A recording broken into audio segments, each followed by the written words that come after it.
modern woman versus the woman from back in the day. And when I say the woman from back in the day, I'm talking about grandma and them and great grandmama and them. This is the question. I hear a lot of people debating about who was better. And when I think of that question, I consider it not from one side. I try to look at things from, multiple angles. So I looked at this particular question from multiple angles, and I said, well, damn. Okay, so you got the modern woman and her feminism, her feministic mentality. And I don't know why they call it feminism, because in all actuality, what feminism is not feminism. That's not being feminine. What feminism teaches is not actually being feminine. That's another story, okay? But the modern woman, and her liberation is a good thing. Women live, that's a good thing. Nobody should be oppressed. But her versus the oppressed woman from 50 years ago, from 60 years ago, from 100 years ago, from 1,000 years ago. Who was the best? To be honest with you, man, neither one of them. Both of them served their purpose at that particular time. You get what I'm saying? Like right now, the modern woman is where she should be as it pertains to evolution. See, that's what this is all about. This is all about evolution.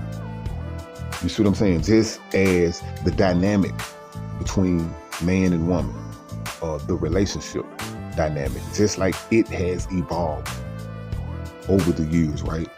The man and the woman has evolved over the years. So the modern woman is where she should be right now. But now, is she done evolving? I'm gonna say evolving. No, she's not. She's continually evolving, perpetually evolving.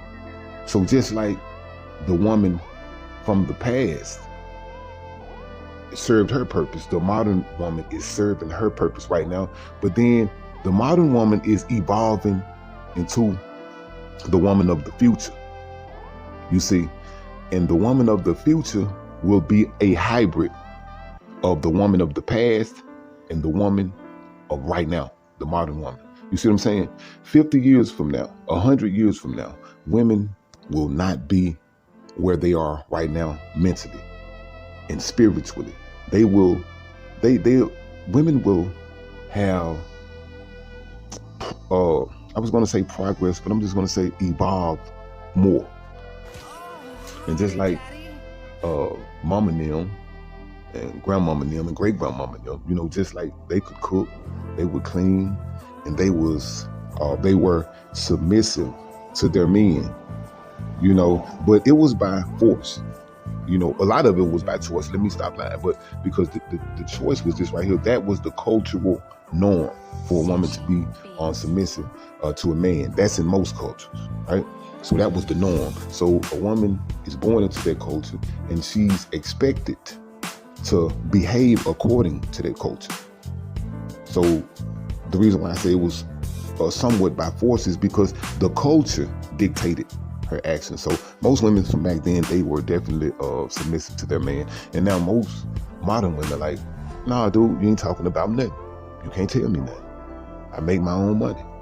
I got my own house. I got my own car. I make more money than you. So what can you tell me? I don't need no man. I got me a dildo. I got me a vibrator. You see what I'm saying? These are the extremes. These are the extremes. This is one end. The modern woman is one end, and the woman of the past is on the other end of the same pole, right? So the woman of the future, she's going to be both of them. She's going to be right in the middle on that pole. So she's going to submit to man, but it's going to be by choice. She's going to do it willingly. He won't have to be a tyrant.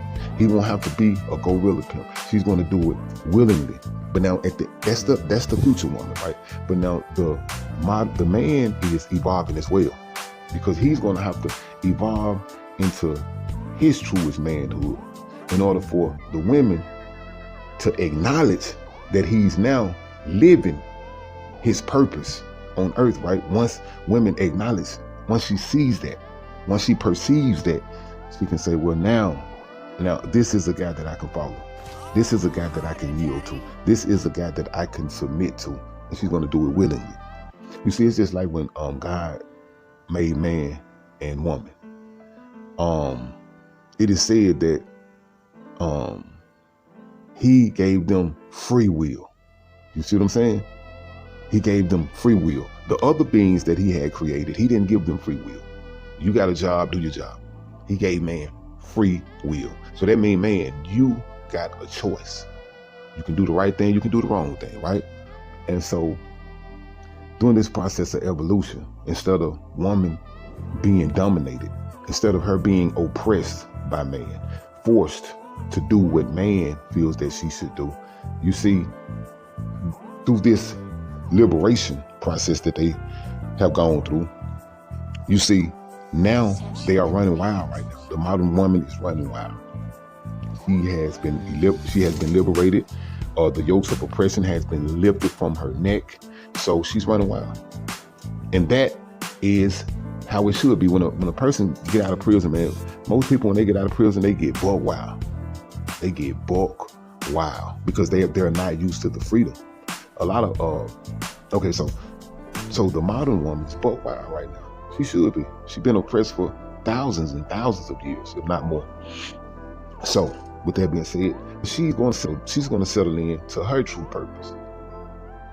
It's like I said, it's a process of evolution. She's going to settle into her true purpose, and man going to be to settle into his true purpose. So she's going to acknowledge that now he's living his true purpose, and she's not going to have no problem living her true essence, personifying her true essence, and that is the feminine aspect